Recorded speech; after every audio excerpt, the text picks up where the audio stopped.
and above all, her dependence on her husband. So that is the way he contextualizes the memory of Sita, and hand by hand with Hermione, whose eloquent speech becomes a figure of her sexual body, which feeds into Leonti's infidelity paranoia. So when she is handed back to him at the end, it seems as if Hermione has forgotten her queenly grandeur and has schooled in the domestic virtues of modesty and reticence. So she also comes back timid now.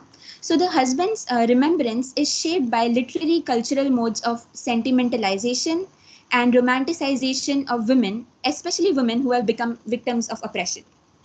So certain term reification is used a lot.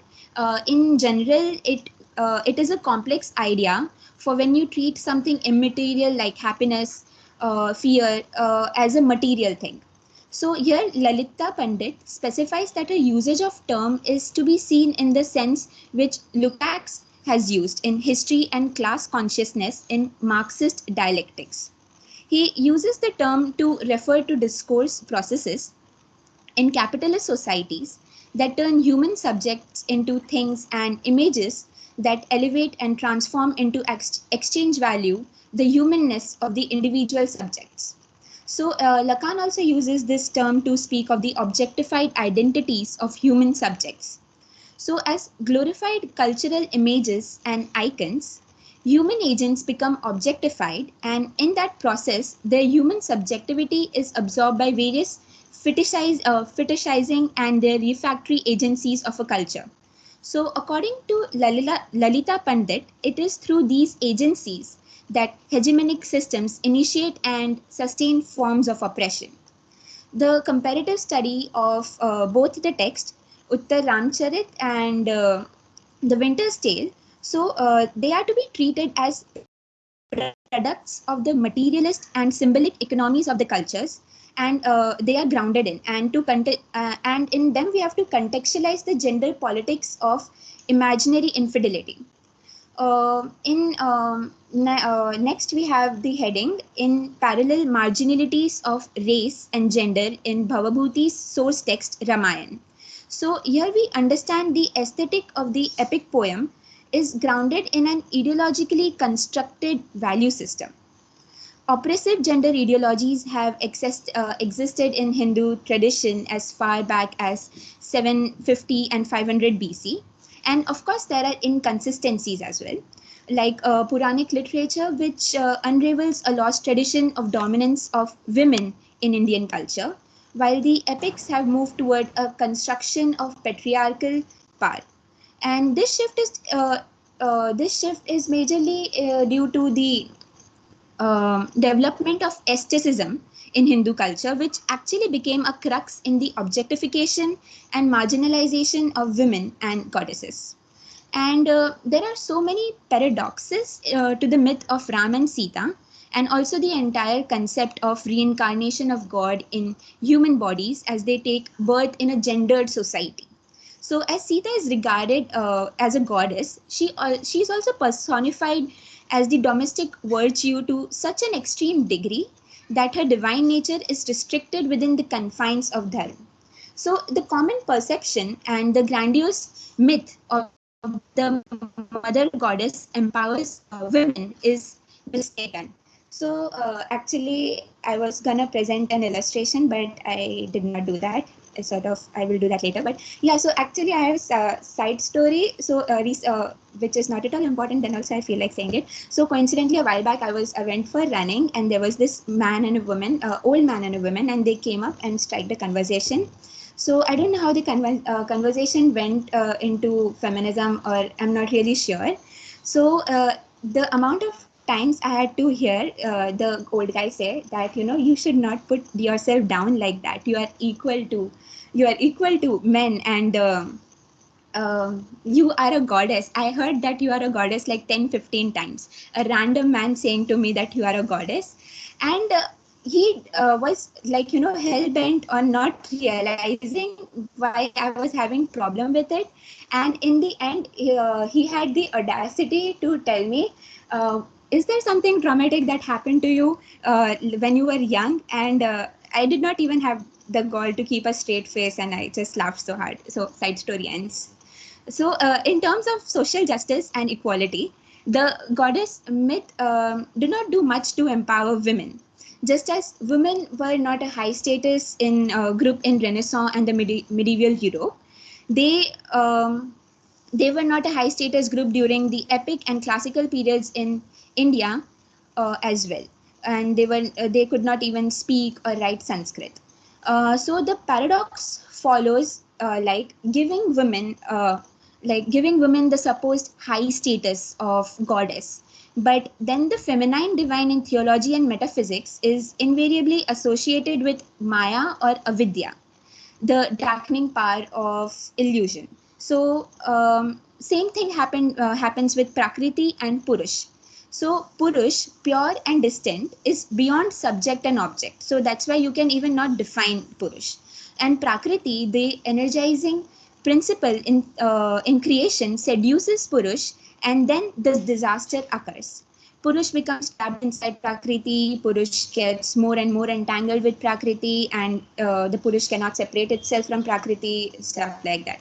So, Lalita Pandit then talks about Wendy O. Flaherty's analysis of Shiva mythology, which basically comes boiling down to the point that these badass women, badass as they might be, their divinity is ultimately um, supposed to center around the will and desire of male divinity. A very good example, I guess, like, the kind of thing we remember about Kali in her like that free status, and no one can stop her. But the husband comes, and then, the thing that happens. I'm like missing bit on mythology here. So I'm gonna skip some details regarding the various versions of Ramayana. Lalita Pandit then writes how it may seem odd to Western readers that the king should believe in. Okay, sorry. So there are also parallels drawn between Parvati and Sita, and how Sita is more human. So actually, what is more important here is that the death and reincarnation of the two figures, I did this part. So I'm gonna Lalita Pandit then writes how it may seem odd to Western readers that the king should believe his wife to be innocent, then also he punishes her. And in Indian context, Indian theologies of kingship overemphasize the king's obligation to preserve symbolic forms of moral and social order, and thus in taking back his wife who has stayed with another man, Ram does violence to his public symbolic form of social morality. Hence, he has to refuse Sita. So, irony of the glorious Ram tragedy shines here the best. So, also there is the difference in the portrayal of Ram by Valmiki and Bhavabhuti. So, Valmiki's Ram does what he has to do in a hubristic way, a flaw for which the Hindu god king is never punished because he always cloaks his majesty in pretended humility. But Bhavabhuti's Ram is more genuinely humble and tormented as a modern tragic protagonist might be. So he refers to himself as poison tree, untouchable sinner, etc. Bhavabhuti's Ram is also not a raging monarch like the king Leontes. And in a recent introduction to Uttar Ramcharit, Bhatt applauds Bhavabhuti for exposing the cruelty of religion. To this, Lalita Pandit says that Bhatt does not admit that Ram is the instrument of this cruelty. The woman question in Uttar Ramcharit cannot be easily dismissed as cruelty of religion.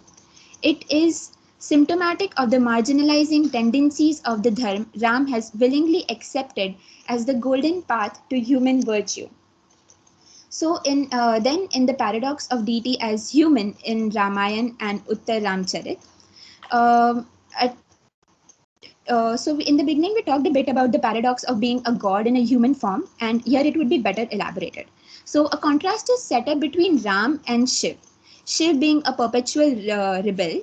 So, the focus is on how Shiv transcends the materialist construction of dharma, while Ram cannot. The notion of deity as an ideal human, as a tragic, ironic, and parodic construct, Bhavabhuti's Ram incorporates all of these aspects. So Ram's divinity is insufficient. Whenever he is stuck in a tight spot, like in the story of Sambuka, a low caste man who attains great spiritual merit through the rigors of tapas. So now he got to die as he is. As the laws of dharma is violated, as virtue of tapas is monopolized by Brahmins and the other UCs. So when Ram murders Sambuka, which is ethically problematic, and hence the tight spot which Ram is in. So Sambuka, the victim of hegemonic terror, is miraculously changed into a celestial being, a trope seen in Mahabharata as well. So the metaphors cancel out our protagonist's moral culpability, and we are made to look at rakshas, the demons that are supposed to be killed. So when they are exiled, Ram and Sita are exiled. Sita opposes the killing of rakshas, which shows that the rakshas are not really tapas destroying demons, and they are not a big threat even. And she does not want Ram to resume the role of a warrior while they are supposed to be to live an ascetic life. So we have to see the treatment of the Rakshas as a construct made of the other, the enemy who threatens the establishment. And then we move on to racial and gender politics of dharma. So dharma refers to essential nature or quality of a thing, like dharma of water is to flow. So we can begin to recognize the ideological weight of the term, that dharma as a sacred duty is an unalterable as laws of nature are. So Bhavabhuti represents dharma as it really is, a powerful ideology grounded in the hegemonies of caste, class, race, and gender. So these eternal iron laws, in Lukács' words, is something that a Marxist critique of capitalist ideology exposed for what it really is, which is a pretense. So in a purely literary context, dharma supplies conventions of storytelling and the various principles of necessity that shape narrative ethos and mythos. So we have already discussed one instance of this narrative method derived from the ideology of dharma, which is the recurrent motive of the compensatory resurrection and metamorphosis of victims, like that happened with Sambuka, which is to evade implicating the king seriously. So, next section is gender myths and marginalities in medieval and Renaissance England. Misogyny, sexism rampant. So we are also backed by medical theories of Galen, for example, which assume causal connections between the excessive moisture of the female body and its debilitating effect on the mind-brain functions, which give rise to a number of cliches and beliefs that women are inferior. So, in the context of this male paranoia and the infidelity of wives, the misogynistic cliche of this adulterous female, which is common in Middle Ages, is of specific relevance. So, in cases of imaginary infidelity, the idea of congenitally adulterous female feeds the paranoid patriarch frenzy and facilitates miscarriages of justice that happens in both the texts. In Shakespeare's Winter Tale, the only character who collaborates and also there is this thing ki, in Shakespeare there is a sense of there's a hint of anti-misogynistic aesthetic as well. So the only character who collaborates and believes in Hermione's guilt is Antigonus, and Shakespeare deals with him in such a way, like so he gives him a horrible death, which is death by a bear, and the character of Antigonus is constantly undermined, even by his wife Paulina, who undermines him by saying that she believes in the faithfulness of the queen. So and then a contrast is set between Paulina and Vasanti, who is actually Sita's friend. Vasanti admonishes Ram for the exile of Sita on the grounds, and the contrast of Vasanti and Paulina is set up on how they take action regarding on how they take the action. Vasanti, while on one hand she just talks about it, and Paulina takes real action and tries to and tries to actually guilt Leontes directly. And along the lines of cultural geographical, there is cultural geographical difference in Shakespeare plays. So between in India and in context to England, so there are no hermitages, no sages, but here they have shepherds who are shepherds, and Perdita is saved by shepherds. So in the end, I'll finish with the last few lines of the topic. And the repudiated wife is transformed into a cultural icon that has for centuries assisted in the validation of various ideological forms of oppression of women. At the same time, modern feminisms construct her as an icon and symbol, suggesting the need for radical change, articulations of feminist anger, and reconstructive action to correct old habits and errors. So that is it for the part. Thank you.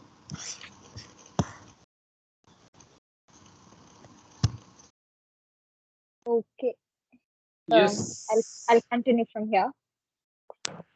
So Komal covered the first half, and so a lot of things that she mentioned, they will be in some way or the other repeated in my part, but it's all interrelated, so can't really help it.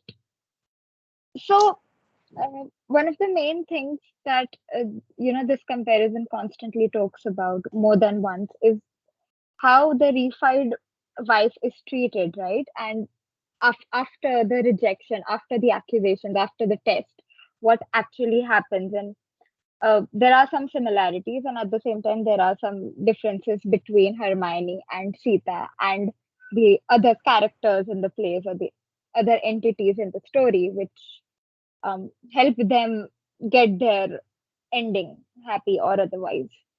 And so, Pandit at one point talks about the Rama paradox. Now, what is the Rama paradox? So, in Uttar Ramcharit, what happens is that when we talk about Sita, Sita in absolutely any situation, be it during the Agni Pariksha, in the most gruesome situations, the narrator never forgets to describe the beauty of her form, and she always emerges and re-emerges as the object of someone's gaze, Ram's gaze or otherwise. And the fact that Rama got, a golden statue made of her just to remind, just to keep her memory alive of her as being this really naive, sweet, caring, compassionate human, or not entirely human, but I'm sorry. And so she is always portrayed this way, the epitome of feminine virtue. And at the same time, despite all these things, uh, she is not treated. So in many ways, the narrator tries to describe Sita as being extraordinary of all humans, or maybe even a step above, not entirely human, maybe divine too, because she's, well, extraordinary and wife of Rama, and that too is an important thing. And yet she faces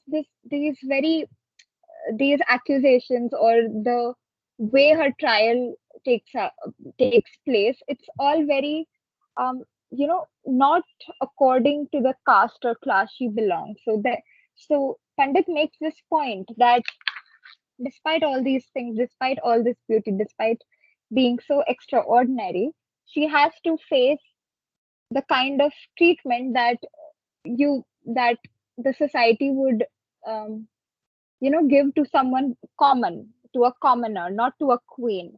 And there is a part, there's a conversation in the play too, where she says she says to Ram that you're talking to me as if I am a common woman. So this is what Pandit points out. Now, in contrast, Hermione, the female protagonist, the queen who's accused of infidelity in The Winter's Tale, when she is reunited with the king after 16 years or so, she is you can see that she has aged, and it is visible. And even Leontis notices her wrinkles and all of it. She is not. So this is one major difference between Sita and Hermione. that Pandit points out.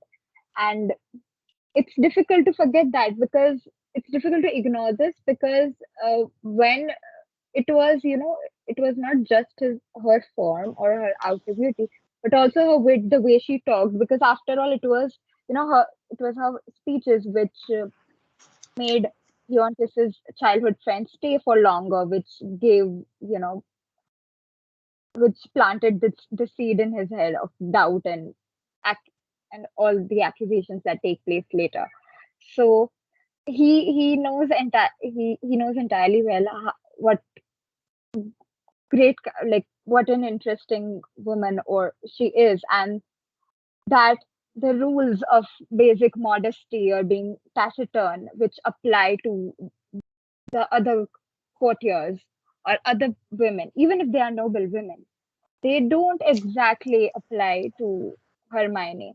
And yet, both the women, Sita and Hermione, they face these charges in a very humiliating way. Both Ram and Leontes, they blur the line between the private and public, because there is a point, where Ram, even like it is mentioned, where Ram says that after the whole Agni Pariksha ordeal, that you will no longer be the cause of my actions. So, and we are made to know that the the war and everything, Ram is so hell bent on being a good king, and in his Ram Raj, that it has to be so and so, and a king like him cannot, because it's, when you talk about principles and morals and all of those things, even though he personally believed in Sita's virtues, just for the sake of public, um, and the public accusations, he abandoned her. And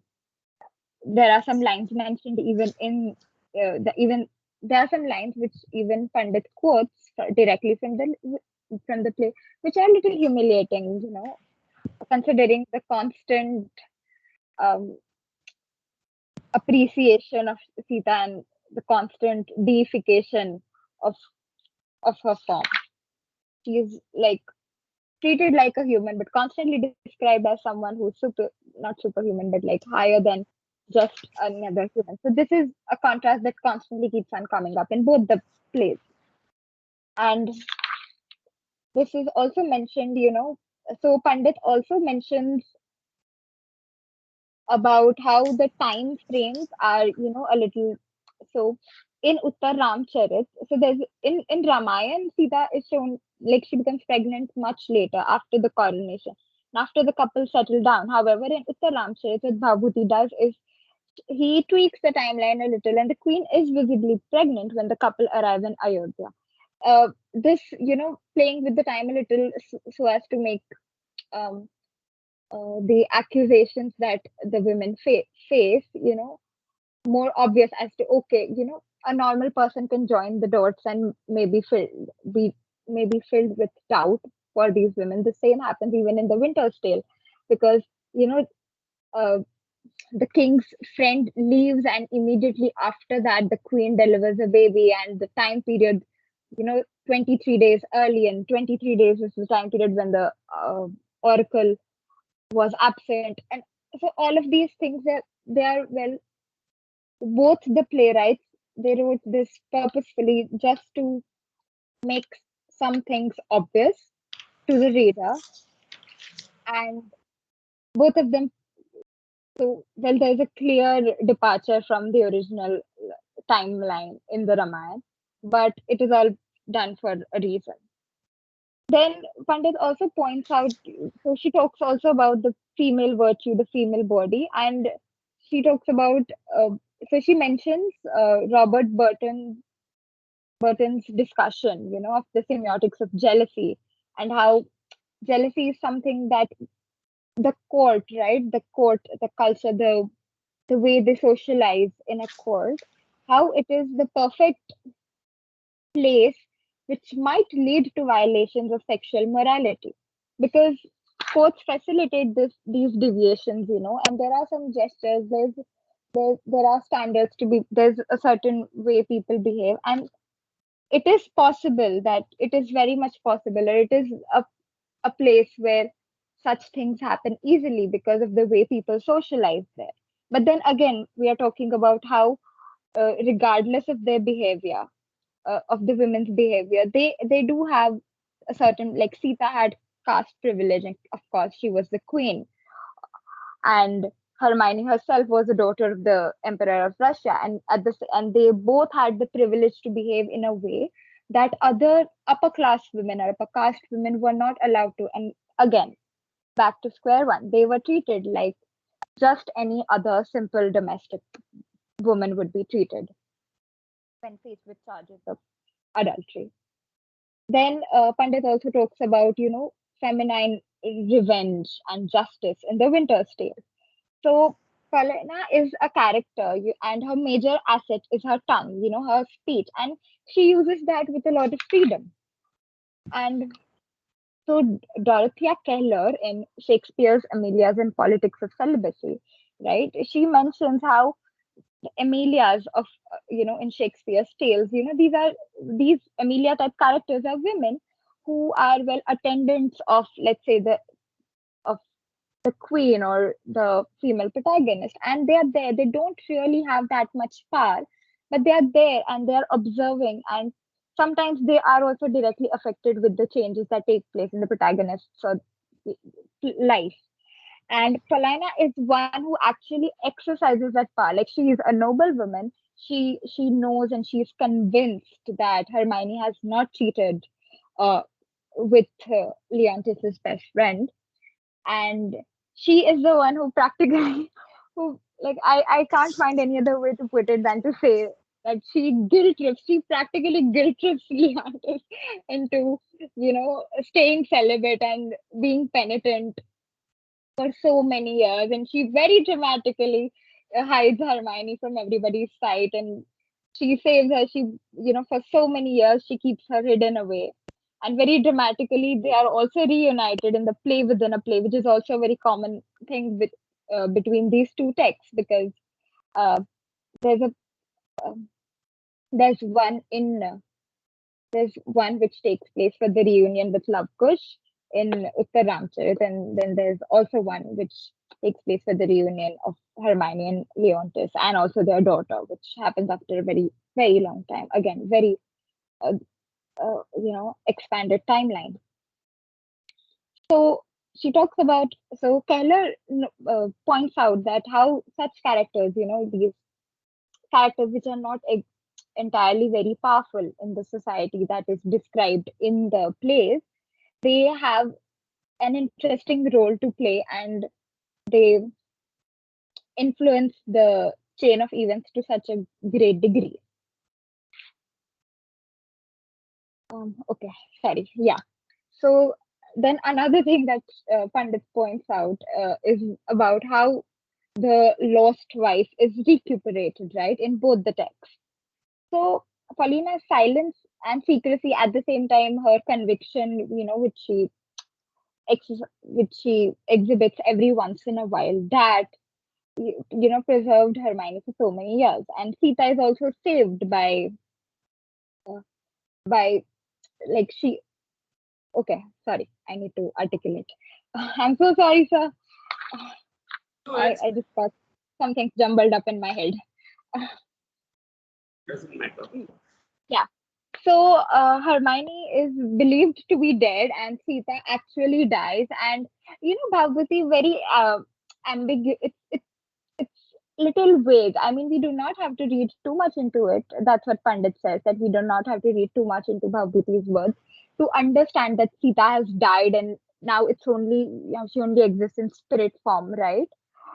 And she now lives in this all-female world, away from the natural order and laws of the earthly world, and she's finally safe, and she drowns in the Ganges, and she goes back to her mother, right? She was, well, the daughter. Yeah. And Hermione too, like, her death is, well, faked by Paulina, and she saves her and she keeps her with. And again, she is also surrounded by this very strong female figure.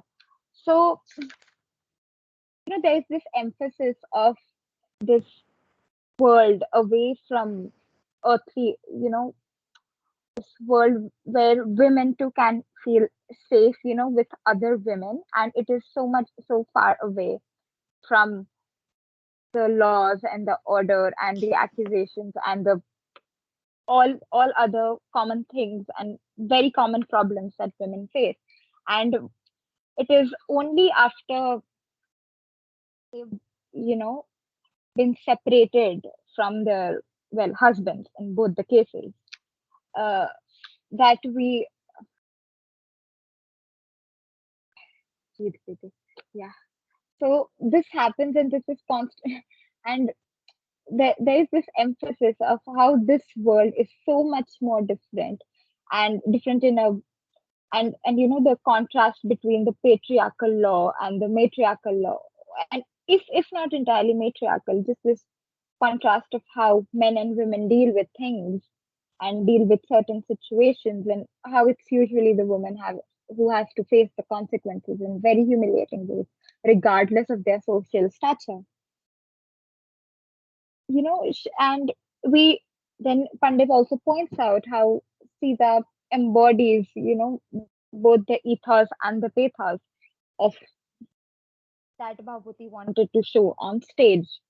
And regard again, it is pointed one more time that uh, re- the way Leontes and Hermione were reunited was very different from the way Ram and Sita are reunited, because Ram's desires might be reignited, but they are never satisfied. He can never, regardless of how penitent he might be, he will never get Sita back in his life, because, well, she's left the earthly, what should I say?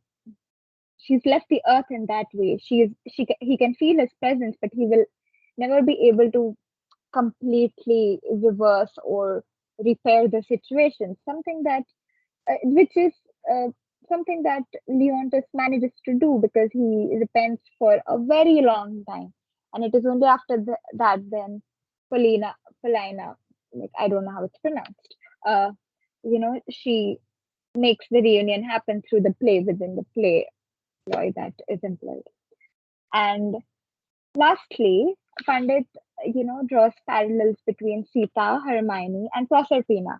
Proserpina, better known as Persephone, as we know the myth of Demeter, Persephone, the rape of Persephone, how Pluto or Hades kidnaps her, and then it is Zeus. But because she has already been fed the fruit of the underworld, that is, she was fed pomegranate seeds, if I'm not wrong. She's not allowed to completely stay away from the underworld forever. So she has to return for 1/3 of the year. And that is the myth, where the daughter is separated from the mother, because Demeter is the one who tries so hard to find Persephone, or Proserpina, as Pandit mentions, as Pandit names her. And there's this theme of separation between the mother and the daughter. However, there's a difference, because while okay, wait, no, first let's talk about the similarities. So Sita is associated with plowed fields, right? And she was, well, daughter of the earth in a literal and figurative sense too, and something very similar to Proserpina, very similar to Demeter. And the fact that the mothers just help in the restoration of their daughters and their lives, that theme is again emphasized upon. There's this similarity between all three of those, and about it is also about the uh, not I can't use the word struggle, but I can't articulate what I'm exactly trying to. Um, I'll just move on to the next point. I'm so sorry for this mess. Yeah.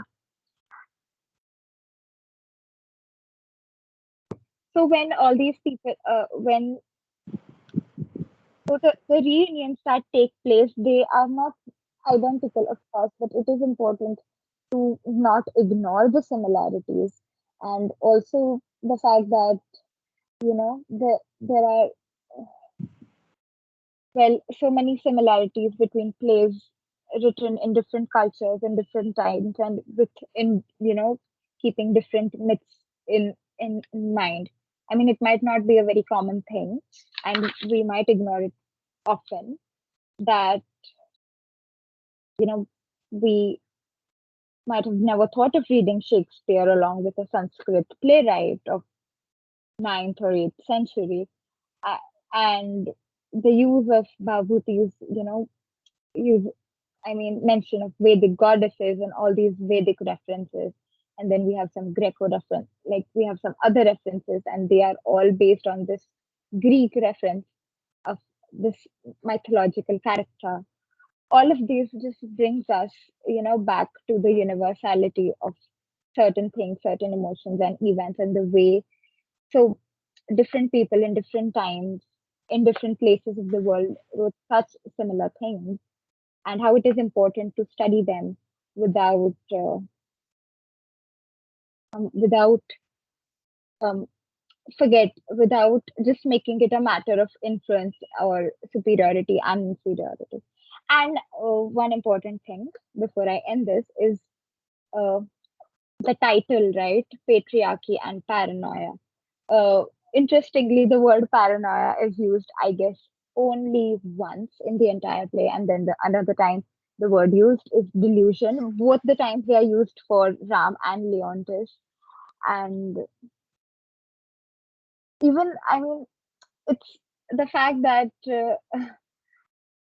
it is named the Patriarchy and Paranoia, and yet uh, when we read it, I don't really um, I don't really find enough mentions. I guess sometimes a part of me feels that this is just a personal observation.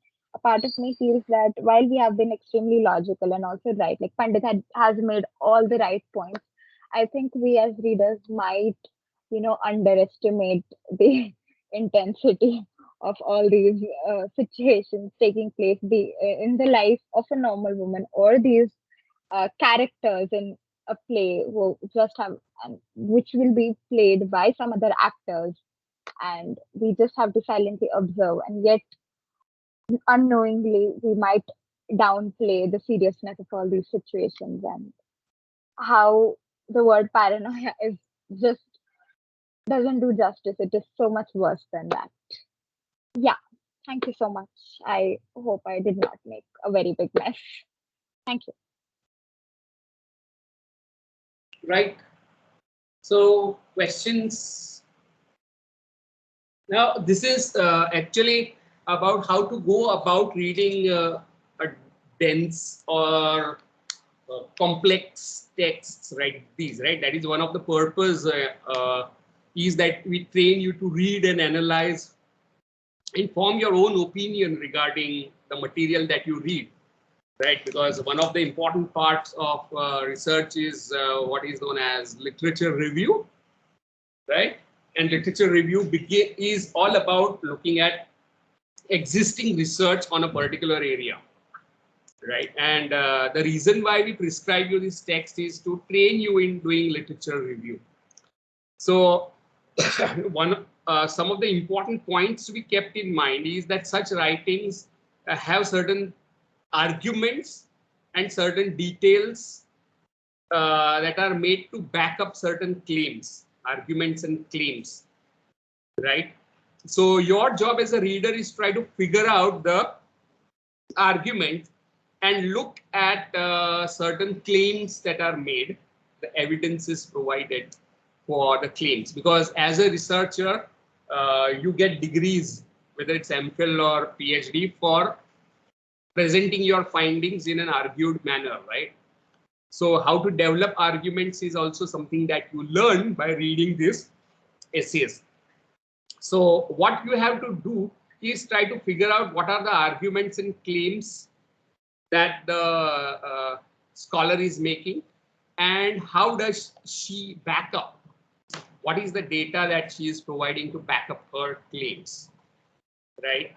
And that will give you a certain clarity about what this whole thing is about. So Preeti and Komal, what do you think would be the main argument or arguments in the play or in the essay that you could uh, lay your finger on?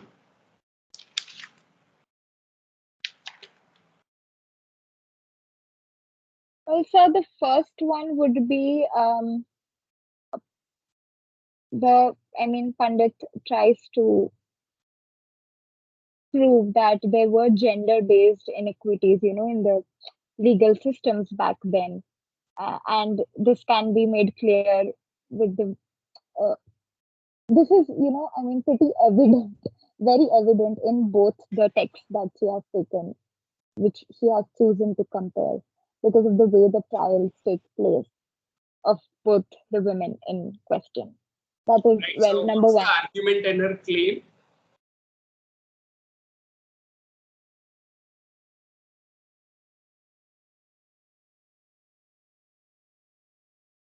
What is the point? By argument, you mean not a fight, but kind of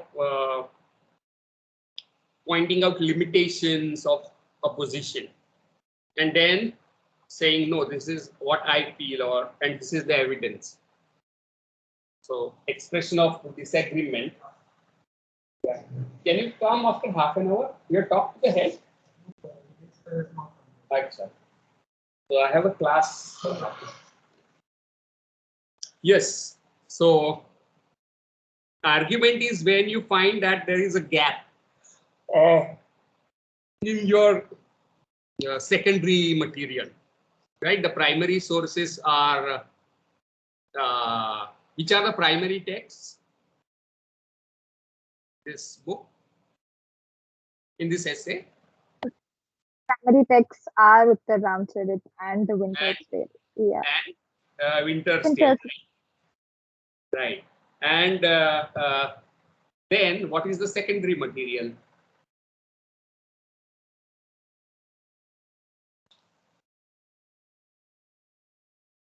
The secondary material would be the other texts by other people. For example, Anatomy of Melancholy by Burton, or Dorothy Keller's Shakespeare's Amelia's and the Politics of Celibacy. And she also mentions Torquato Tasso and one more. Now, I why always is forget. all that? So what do you think is the argument she is trying to build or claim that she is trying to promote? There is this thing like the paranoia of this imagined infidelity. It has been since there for a long time, even before this predates, like despite the geographical boundaries. So when I sometimes think about monogamy and polygamy, and I don't remember much, but I remember the basic arguments for monogamy is because the father cannot decide if the child is theirs or not. So that's why polygamy is usually the system was built like, polygamy is for men and monogamy is for women. So this imagined infidelity plays a very strong role. And in both these texts, like even if they're like, setting up a little bit of contrast or just talking about Ram and talking about Leontes, there is so many aspects of this imagined infidelity, because the whole concept of Ram Rajya actually depends, it actually boils down to how, like, if anyone is talking about Sita and what's the what's the so good thing about Ram Raja, it's because Ram is such a good king. He even banished her own his own wife, knowing that she is like, she did not commit any crime or anything, infidelity. So this whole argument is based on that and on the oppression of women. So I really like the sentence which went like, the repudiated wife is transformed into a cultural icon that has for centuries assisted in the validation of various ideological forms of oppression of women. So I think this is what um, Pandit is trying to bring our focus back to. Is that the argument? That is not the argument. I thought that that was the argument, but then you explained what is an argument, so I got confused. Or a claim? What is the claim that she is making? I guess what I said was claim, like, how this imagined infidelity on the men's part is being is a sort of ideological form of oppression of women to control their sexuality and everything, like the way it happened with Hermione. She was quite outspoken, and her speech was very eloquent. It is mentioned here. And but when everything settles down, and this is also one of the reasons why she was vindicated by Leontes. He was thinking, her this sweet speaking ability, she seduced him. She also might have seduced Pernicles. So that's why it's a claim. Is that the claim? And for not Yeah. sorry, I don't want to interrupt. I'm sorry. No, go ahead. Go ahead. I think she has finished what she has to say, right, Komal? Yeah. Yes. So I don't know. I mean, I don't know if she was trying to answer a question when you asked, is this the claim or not? Because I missed a little. But yeah, the last point that she mentioned, that Leontis thinks that she could do this to me, like she could entice me, so she could have also enticed the other man through her speech and all of that.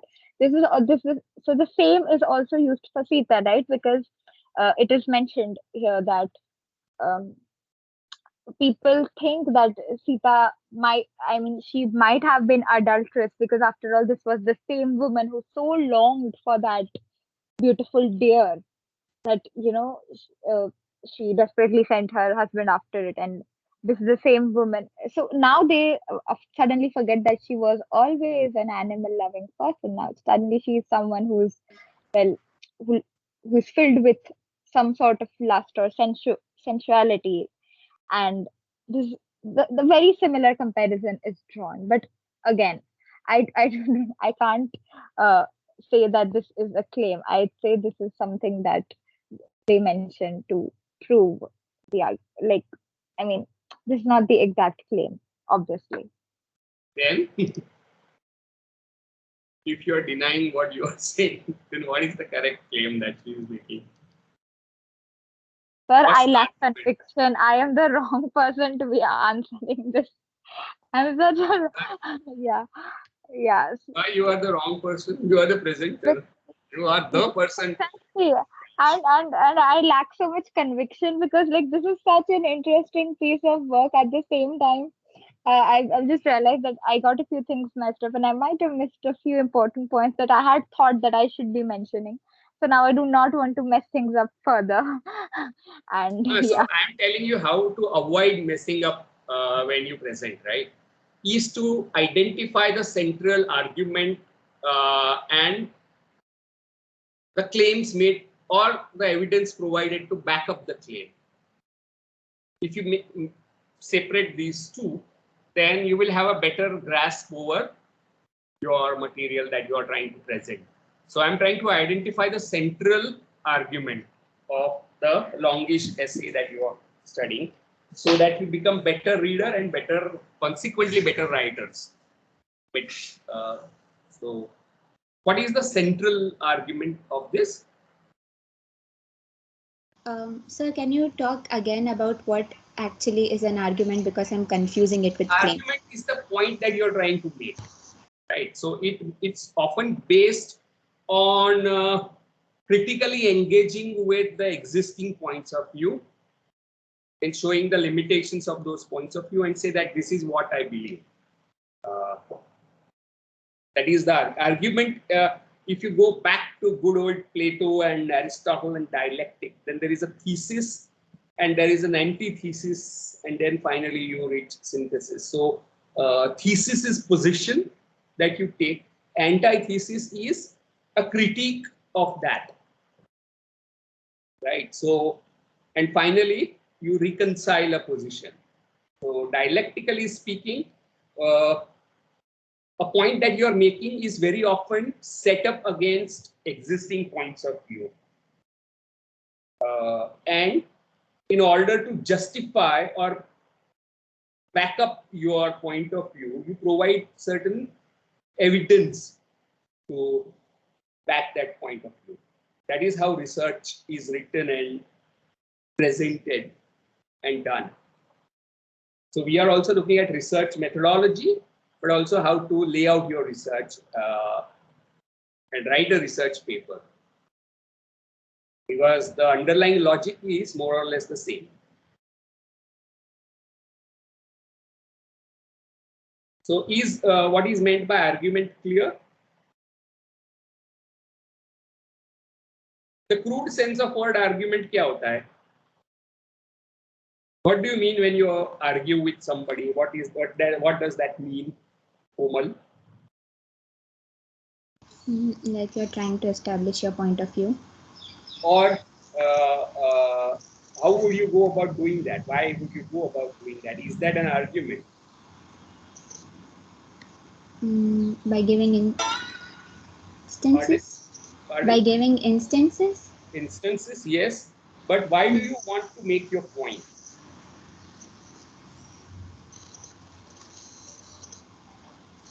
It's We sort are of going like to the art of research methodology, right?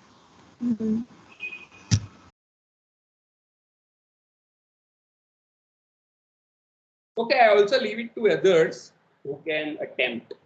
Yeah, Rushi.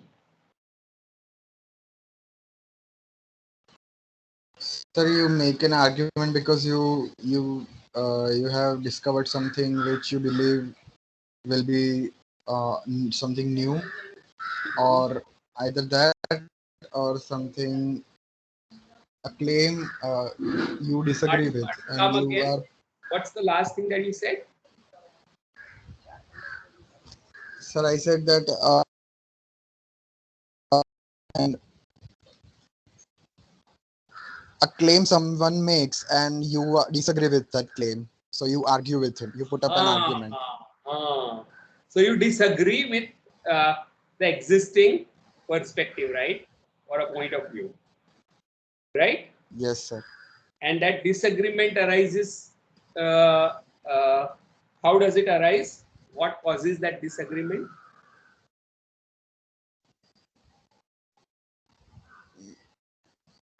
Different point of view. For example,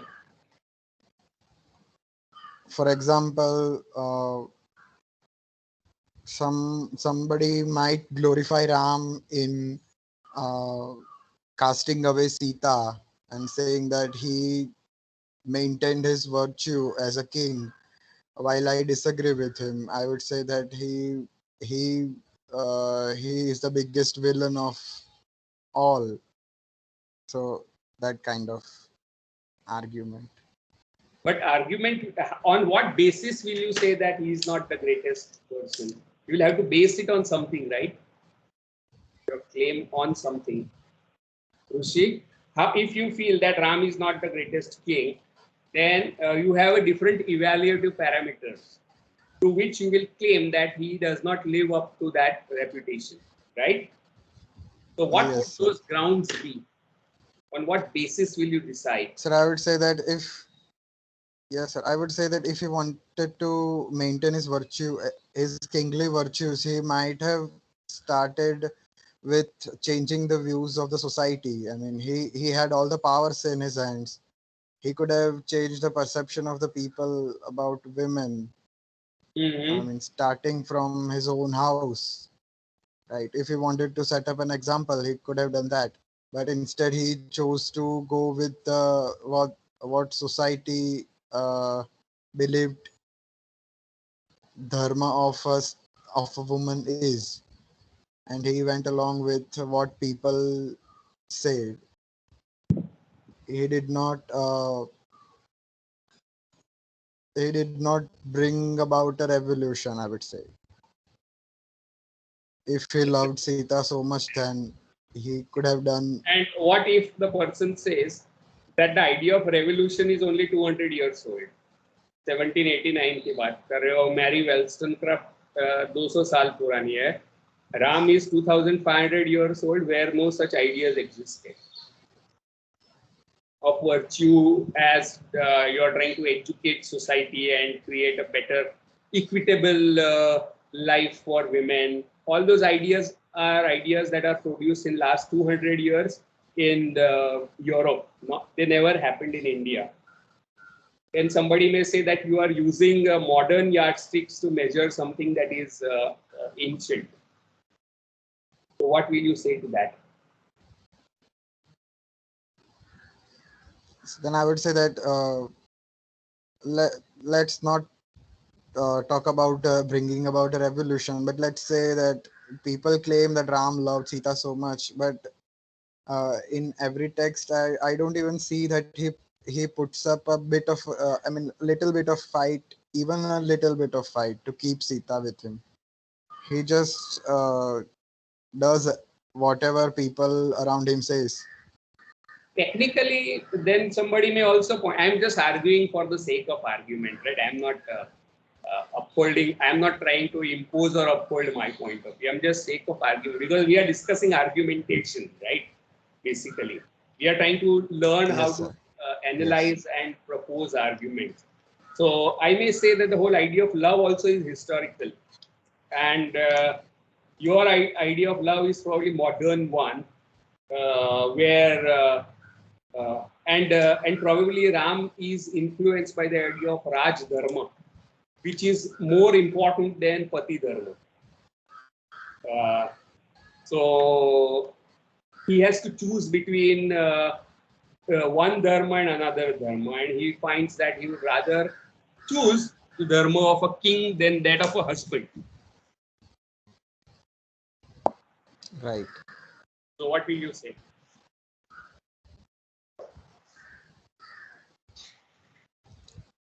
I am not Ram I would मैं पहले से ही बता रहा हूँ मैं राम का वकील नहीं हूँ मैं सिर्फ ये बता रहा हूँ what are the kinds of argumentations that we are looking at and so you are critiquing the existing narrative of Ram based on certain grounds, right? And then you are giving that Yes, sir. as claims. That's what even she is doing here. Something similar to what you are doing, right? And Right. what is very simply the basic argument that she is making? Who will tell me? Nobody has told me. I think somebody raised their hand and Sir, actually, I raised it. It was in context with what you said that why are we measuring? I mean, some people might argue that why are we measuring thing that happened in the past with the modern yardstick? The reason of this is that thing which is happening in past is has been read throughout the ages and it is influencing people and it is also affecting modern day living. So, for example, I have listen to a person says that अग्नि परीक्षा तो सीता को भी देनी थी तो तुम क्यों नहीं why don't you prove yourself so all of this is seen in modern day society and that text has influenced generations and generations of Indian population. right. So that is why it is important to measure that through modern yardstick of what society is currently living in. It's not necessary to completely live in the past. Right. What I'm saying is not whether you should leave your wife today. What I'm saying is that those ideas did not exist then. Nobody. You are doing something which is very anachronistic. You are asking. Kings used to have harems of thousands of queens. Now nobody does that today, right? And you may say they are immoral, but then that doesn't make sense either to them or to us. So I'm taking a historical position by pointing out that value systems change with the period of time. So in those days, the feminist critique that is launched upon Ram did not exist. You are absolutely correct when you say that in contemporary situation, when you use that something that happened in 2,500 years ago to justify what you are doing something right now, has to be criticized. I am all for it. I am all on your side. You cannot use that as an excuse to do what you are doing just now. But what I am saying that if you are trying to understand literature or culture in the historical context, then those things did not come up at that time. उनको पता भी नहीं था क्या बात कर रहे हो आप लोग अगर आप आज जाके उनको बात करोगे तो that's the only point. But that is not the real point. My question is something else, that how will you identify the basic argument of this essay? ऐसे में मेरा question है क्योंकि it is there clearly laid out. How smart are you as a reader In fact, that is what you are coming here to study, right? To be a better reader. तो कहाँ पे argument आपको मिलेगा? या Khadija? Sir, like I read a little, like I read this essay, but did not read the whole essay. So while I was reading it, the only thing that came into my mind was that she is like she's comparing two texts written in different eras. And Yeah, yes, go ahead. sir. She is Lalita Pandit. Yeah, so like yeah. Yes, so she's comparing two texts written in different eras and trying to prove that how women have always been the victim and how they've always been oppressed, no matter what country or no matter what period it is. I think that's the argument she's trying to bring out through this essay. She's trying. I don't think so. That's not the argument. Any other person?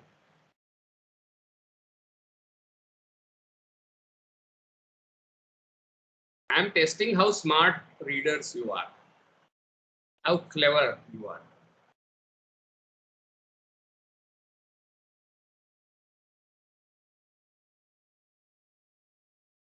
फिर मैं बताऊंगा तो ऐसे मत करना, अरे यार ऐसे.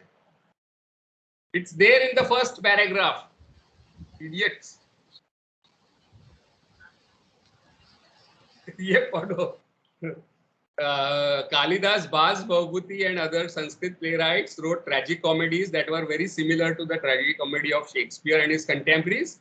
The structural similarity between Shakespeare and Bhavbhuti's tragic comedies are not indicative of influence. Instead, unexpected similarities between the two plays manifest a significant set of aesthetic universals. Right?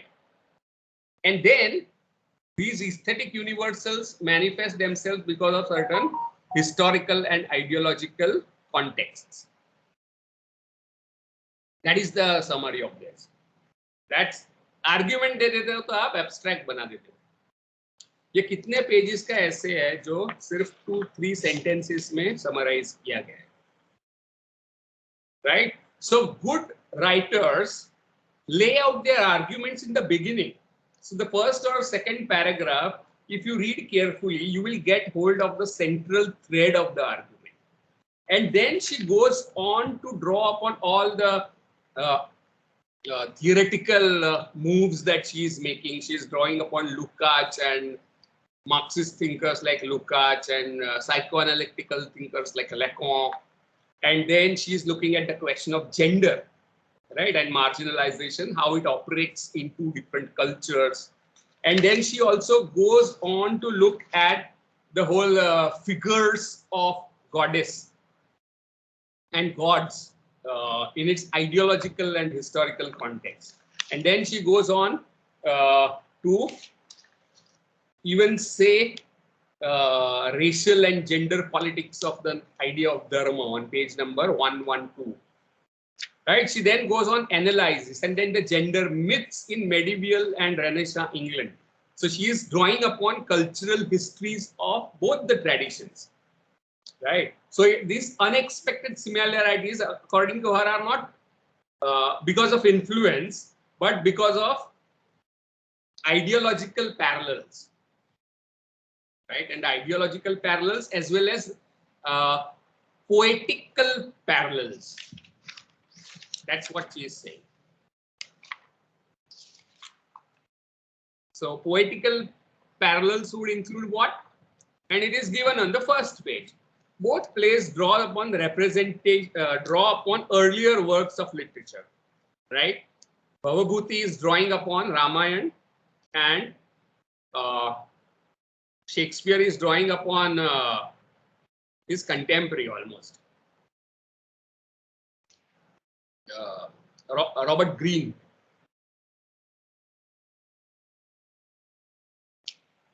Yes, maybe, but she is more specific that these universals, aesthetic universals, are related to ideological parallels as well.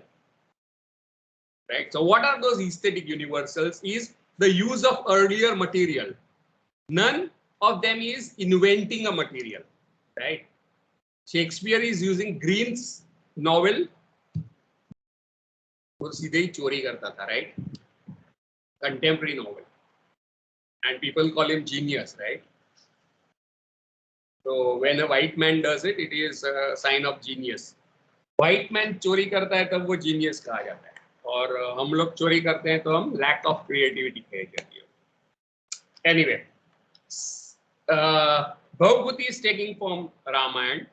Both of them are changing their materials, right? And I think there was a presentation on reception, and Pooja probably asked, what does it mean, reception?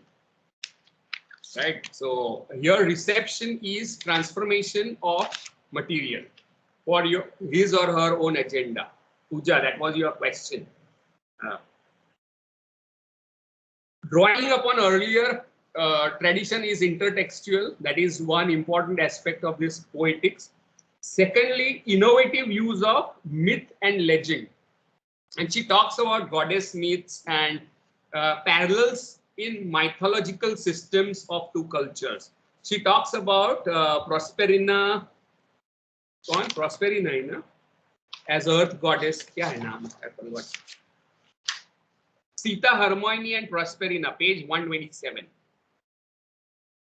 Right, so she identifies that there are parallel mythological systems as well, which both the texts are drawing upon. And the mixed tragic and comic modes, that is also something similar of representation.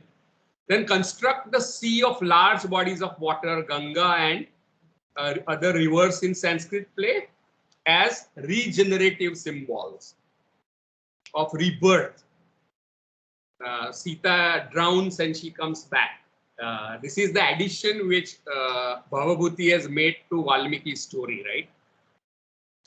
Both texts constitute, I'm just reading the first paragraph, a semi-idyllic green world as an alternative to the world of court. So there is a pastoralism, a contrast between the world of court and world of forest. That is also common to both the texts. A sprawling time of 12 to 16 years is used by the playwrights to bring out about a happy end of the sequence of events that is inherently tragic. Though both the plays are tragic, somehow they end on a happy note or supposedly happy note. And there is one more device that is common to them, of play within a play. Now, how do this, so many similarities. In fact, if you look at the story of Winter's Tale, then it ends on, I think, Leontes going to visit the tomb of Hermione, and she is built as a statue. While in Ramayana, a golden statue of Sita is made by Ram. So it involves this making of statue, and for that the term she uses is rarefication, or turning of human beings into statues, involve almost death, but at the same time you are also rarefying them as goddesses. So that's the idea she's taken from Lukács and Lacan. So she's using psychoanalytical methods mixed with Marxism and gender studies to analyze underlying ideological forces that have brought about these unexpected similarities. Is that clear? Any doubts, questions? Bolna hai kisi ko? So on first page you have the summary of the argument, and she says this coincidental, similar, and how she is posing it against. Why is it an argument? Because post-colonial theories have neglected pre-colonial literary texts. They don't want to go into pre-colonial world. That's why she is positing herself in that way, that you can fruitfully read pre-colonial text using modern frameworks of psychoanalysis and Marxism, and gender studies or feminism to analyze two sets of texts coming from two different traditions.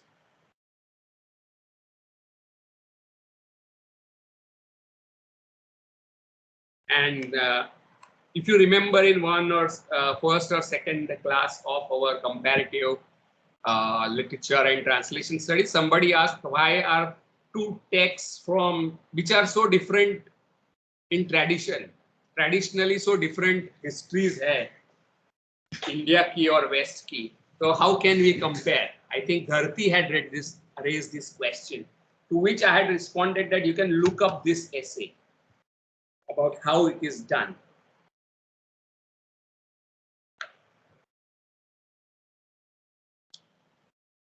Right, both the ideological and formal properties are grounded in both the traditions. Like Shakespeare is situated in Western tradition of drama, and Bhavabhuti is situated in the Indian tradition of drama, where she also talks about certain aesthetic devices like rasa theory, right? Vibhava and Anubhava, which is used in Bhavabhuti's text. So, yes, anything that you have to say about what I have said?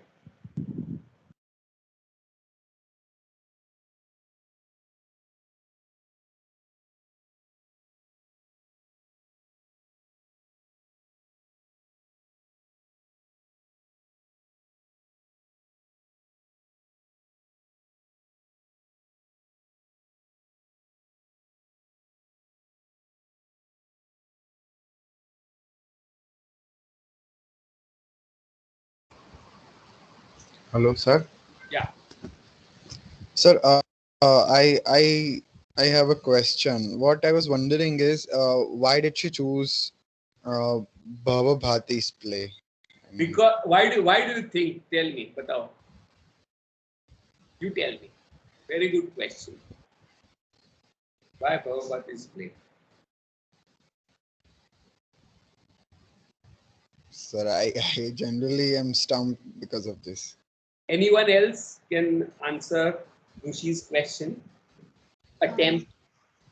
Yeah, I'd like to attempt. So could it be because, like, she did not go for Ramayana written by Valmiki? Is because, there was a mention ki, like, the character is, like, way too prideful. So even if he, for if he did anything, if he's in a like stuck in a problematic situation, and through that, if and he has to make his way through it, so he can say, I did this because I believe in the path that I've chosen of dharma. So so all my actions are, like, justified because they are, after all, I'm, like, adhering to the dharma. And I think she chose this Bhavabhuti's play because here the character of Ram changes. Here like he is, like, sort of very turbulent when he has to send Sita away, or then when he has to deal with Shambuka.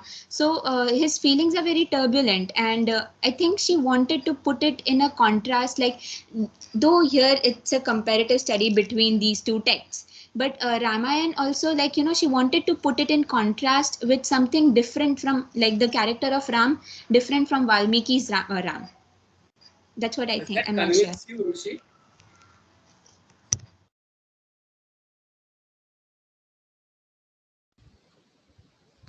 I mean, Hmm? somewhat convincing, but yes, sir. But what I would like to argue is that if Valmiki's Ram is so different, then um, well, Okay. I think both of you are going in some different direction. आप बहुत गहराई में चले गए हो, उतना सारा नहीं है गहराई उसमें. Why she has selected Bhavabhuti? Simple, because both are plays. Both are tragicomedies. Both deal with the theme of jealousy and banishment of imagined infidelity. दोनों की theme भी एक है, right? Both use similar symbols and myths. Both use similar devices of play within play because of this obvious similarity which you find in the text of traditions which are so far removed from each other, right? Like Shakespeare and Bhagavati are removed by 1,000 years from each other and 10,000 kilometers. But then even then you have similarity, right? So this similarity is striking. So you have to come up with an explanation about why do you find this similarity, right? जो रामायण पहले का कोमल बता रही है ना, is not a play. It's a what? What is it? Poem, epic poem. महाकाव्य है. ये नाटक है दोनों. Both of them use earlier storyline, well-known storyline. That is another similarity. Both of use the figure of idol. Hermione's statue that Leontes visits at the end of the play, and Sita's statue of gold that Ram uses. इतनी सारी similarities कैसे आई? दोनों ने एक दूसरे को पढ़ा नहीं था. That is the question that she is trying to. Because so the grounds of comparison are, it is called placing, right? In comparative literature, why you put together two texts, right? वो साथ में दो text रखने को placing कहते हैं, placing. And you place something because you want to explain something, right? And she places these two things similar together because she finds ये दोनों texts है ना, इतनी similarity आई कहाँ से? दोनों के इतिहास अलग है, कल्चर अलग है, दोनों प्री कॉलोनियल है. So she is placing these two together, juxtaposing these two together because she wants to come up with an explanation. Generally क्या होता है, explanation क्या होता है, that X is influenced by Y. And that is the point that we discussed last time when Pooja raised this question, that why is influence a problem? Right? Then the question of influence becomes problem because you find such great similarities even when there is no influence. Both are about kings who banish their queens out of imaginary infidelity and then repent. Both of them talk about the tragedies of these women. Both of them have characters which are similar at times. Both of them talk about similar mythologies. Both of them use similar images of forest against court. इतनी सारी similarities कहाँ से आती है? So the answer that she is providing is that they come out of historical and ideological backgrounds or contexts, right? And that is the ground of comparison. And ideological base क्या है दोनों का? Patriarchy है, right? How patriarchy operates in a particular setup shows remarkable parallels in both the societies.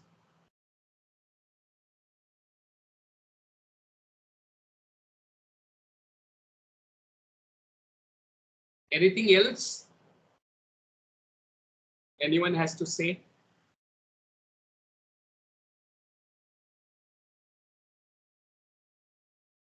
So these obvious similarities are too striking to be shoved under carpet, because what happened, post-colonial studies and culture studies always talk about differences, right? And it is important, differences are important, but then you cannot turn blind eye towards similarities.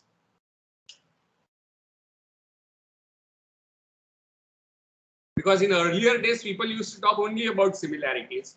There is a reaction against them in culture studies that you only talk about differences. But then what about similarities? Are similarities not important, or are they important?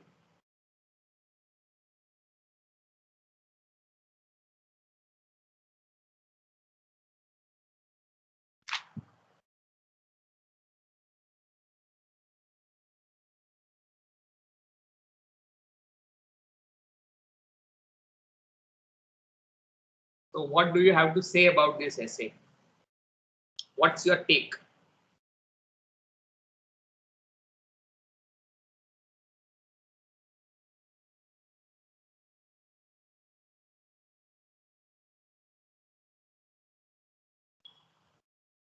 How many of you found this essay interesting? Raise your hands. You may have doubts or you may disagree at certain point, but found it interesting. Rushi, Komal, Preeti, Pooja, Khadija, Nisha, Tasneem, Viva.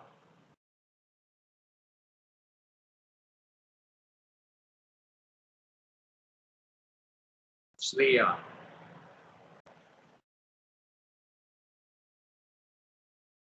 Okay बाकी जो लोगों को interesting नहीं लगा वो सो गए हैं या बोर हो गए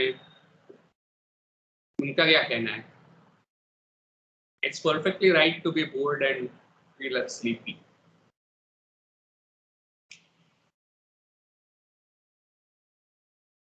so what are the reasons that you found it interesting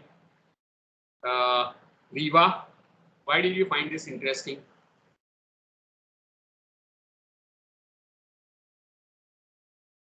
what made you interested because sir women is a one of the subordinate character तेरा in नाम both sides. रीवा है क्या तस्नीम Sorry sir. मुझे लगा नाम चेंज कर रहे हो आप कुछ जैसे गॉडेस जैसी पावर आ गई जैसे कोमल ने बताया था somebody accused her of being a goddess so we have to be careful उसने सुपर पावर्स ऐसे कहीं चेंज कर दिए हो goddesses have a difficult time most of the time right Komal humans females have a very difficult time to goddess कि females को कितना बुरा वक्त चलता होगा anyway yeah Riva what is it that interested you Hello. yeah Sir, because I love the comparison between Sita and Hermione and the way their character is depicted. So it's interesting. so why did you like this comparison उसमें ऐसा अच्छा क्या था The way they have described the characters. Okay, characterization of these two protagonists or female protagonists. You like that? Yes, Right? sir. You can actually bring them together in a kind of in a single frame of analysis. Yes. Right. Good. Anyone else? Khadija or Tasneem? Yes, sir. Actually, what I like in this is that both character has taken as a gender subordinate, like Sita and Hermione. Yeah. So this is one of the major part which I have liked the most. Yes. So how gender is undermined or it is oppressed or marginalized and victimized, basically, right? And you can see the duplicacy of infidelity here. If man does infidelity, it is seen as his manliness. But if a woman does infidelity, then she is seen as a fallen disgrace to the family and all that. So there is a double standards regarding morality, sexual morality in societies, both Western and Eastern. Right? Okay, what else?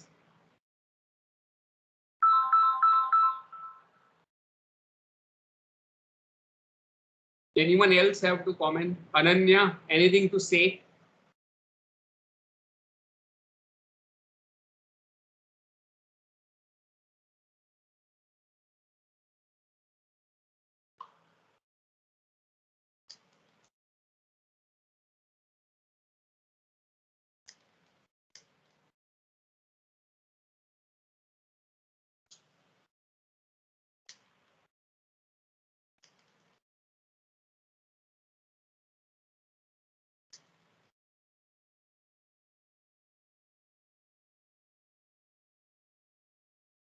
Yes. Nobody has to say anything.